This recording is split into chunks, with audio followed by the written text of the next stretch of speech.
To air dry cilantro, rinse a bunch of fresh cilantro leaves under cool, running water and pat them dry with a clean paper towel. Next, gather the stems together and tie them with a piece of kitchen twine or string about 1 inch, 2.5 centimeters away from the ends of the stems.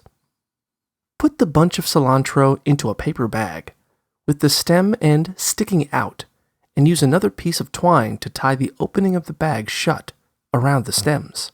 The bag will catch any leaves that fall off during the drying process. Use the end of the string to hang the bag in a warm, dry place, such as in a pantry or in a window that doesn't get direct sunlight.